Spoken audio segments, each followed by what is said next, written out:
Let's sharpen a shoulder plane.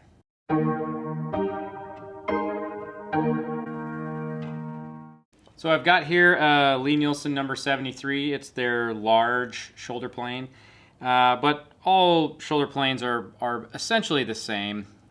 You've got a blade that's bedded bevel up, so it's a low angle plane. You should have an adjustable mouth. Shoulder planes come with an iron that is slightly wider than the body. Traditionally, you would if you were cutting on this side of the plane, you would push this plane iron just barely past the side of this body, and that would help to sever where the grain meets the shoulder. It kind of scrapes out that inside corner. I've heard some people more recently who like to just polish these blades flush, so take them off on a stone and grind them down so they're totally flush with the body, the exact same width as the body. And I may try that. I may get a medium-sized shoulder plane and try that with a blade. I haven't committed to that though. There are a couple of adjustments on these planes. The most basic are this is the wheel that tightens the lever cap against the blade, and then you've got your depth adjuster. There's a little bit of backlash in here, so you have to pay attention to that when you're adjusting the iron in and out. You've also got a pair of screws here at the front, one on the top and one at the very front. This is my locking screw, so I would loosen this if half a turn or maybe a turn, and then I can move the mouth. The seam is so well machined you can almost not see it, but I can adjust this little section of steel in or out to open and close the mouth. So that's not something you do on a regular basis. I think it's, for me, I got it dialed in where I wanted it and I left it there. All right, so let's go ahead and sharpen. We're going to take the lever cap out and take the iron out. This is a bevel up iron, so in my shop that means two things for sure. For one, it's going to get honed at 40 degrees, and then the other is I'm going to use the ruler trick on the back. But because this is a shoulder plane, I need to make sure that I hone this blade totally square to the side. So to make sure that I haven't slightly moved it out of square, I'm going to check it with a square. Okay, so I'm just gonna, let's turn this around because this is how I'm going to be holding it when I sharpen it. And it gives me a better reference. And this blade, it's a little low on this side, so I've put a little too much pressure on the left-hand side of the blade. I need to take a little material off the right-hand side when I'm sharpening this time to square it back up. Now, I can adjust this blade to be square in the mouth by pivoting it a little bit one way or the other, but the problem with doing that is if it starts to get way too far out of square, I run out of adjustment room and I can't keep it square anymore. So I always try to double check this iron when I pull it out to sharpen. All right, so I'm using the Nielsen honing guide with the long jaws. I've got the short end of these jaws ground so that I can do a 40-degree angle, and I can set it up without really using a jig. I can just put it in here so that I've got about a 1/16 of an inch sticking out, and I know that's going to be close enough for my 40-degree honing. If you have these long jaws and you don't want to grind them, you'll have to use the short end, and you can hone it at 35 degrees, but you can't get to 40. If you want to try 40 and you don't want to grind the jaws, just put the standard jaws back on and see what it looks like at 40 degrees. As a matter of practice, I always take my finest stone and just do a few swipes. I'm not trying to do a final polish on that blade. I'm just trying to remove a little bit of material to make it easier so that I can get away with the ruler trick in fewer strokes. So I'm going to put this in here. Got my 1/16 of an inch sticking out, and if I wanted to double check that, I'm going to put the reference edge here, and I might be sticking out a little bit too far, but I am going to be removing a little more material on the right hand side than I am on the left, so I'll leave a little bit extra sticking out. So let's see if I can fix that the fact that the blade is out of square first. I'm just going to put a little more pressure on the right-hand side than I do on the left. And you'll see how it's going to leave a darker print on that right-hand side than it will on the left-hand side. Okay, now that's probably enough to square it back up. And I've got a burr, I can feel a burr all the way across. All right, jump to our medium grit stone, which is I think a 4 or 5,000. And here I'm going to do a few more strokes as I'm polishing it now.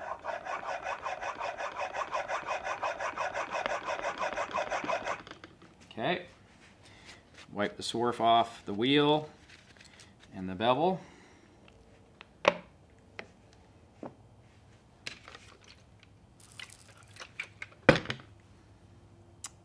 Same thing here, more polishing.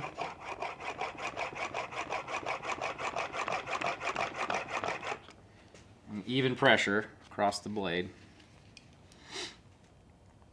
All right, this is an 8,000 grit stone. So I've got my edge polished. And I'm going to drop my ruler on here. And I'm going to set the blade so that it's hanging off the edge of the stone. And then go side to side and bring it back on. And that's to take that burr and stick it on the side of the stone instead of in the stone. Okay.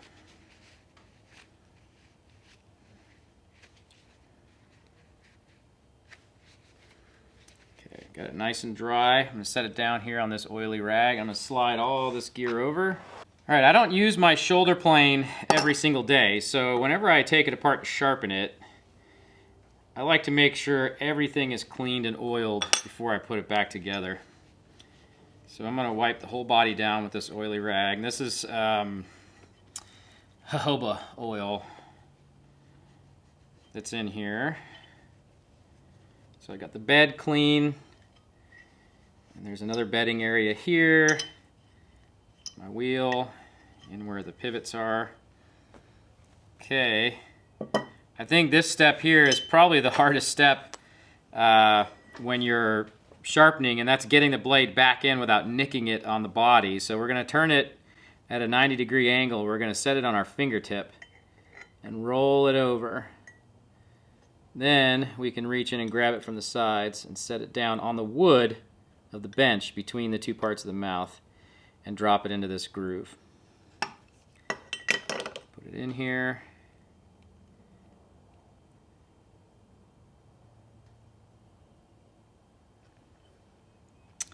Doesn't take a lot of pressure to keep this tight enough to set up this iron. So now we're going to change camera angles, and I'm going to show you how I sight this.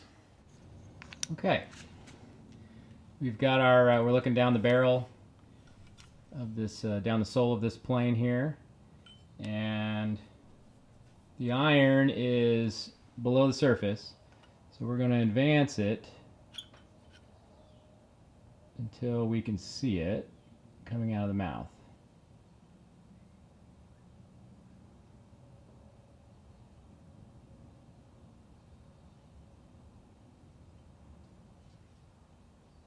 And it's just started. You see that black line coming up out of the mouth. So we'll take a little thin strip of wood here. Yeah, definitely got to cut. So we're going to back it off a little bit at a time. So I'll take a small turn, and then I'll take the backlash out. We'll test it again. Okay, so we're getting just the tiniest little bite, but it's got a little more bite on this side than it does on that side. So I'm going to come back here and I'm going to push on this edge of the blade, and that'll pivot it in the mouth. So now we're getting a solid bite here, and I probably went a little too far, so I need to grab my plane hammer and do light taps. So I'm going to put my finger on the back side of the blade so I can feel it move. was enough. I'm going to tighten this just a little bit because I know we're getting close to our final setup.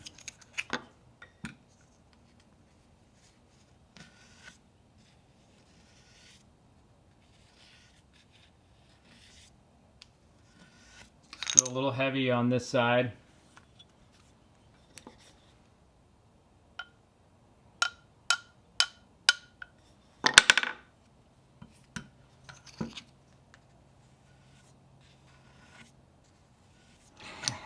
Went too far the other way.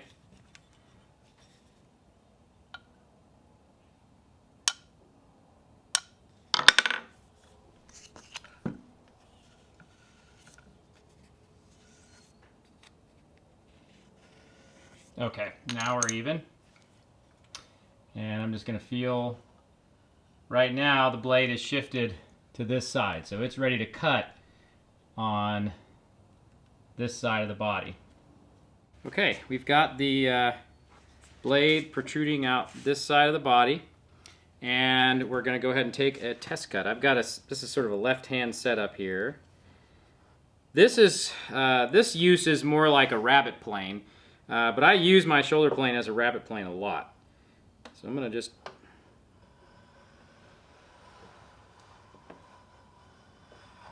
okay, so we took a little strip, and if you look, I don't know if you can see it, but there is a ledge here where my table saw didn't quite remove all the material. So what I can do is tap the plane iron down here at the bottom and get it sticking out on the other side, and I can lay the plane over on its side and take a couple of passes and clean up that little high spot.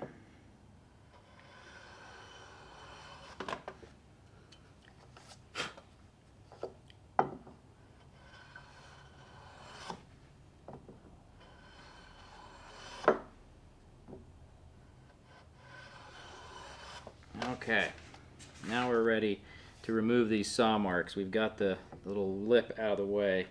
So I'm pressing this iron, I'm pressing the body into the corner.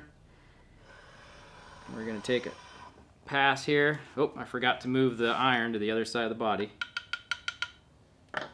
Here we go.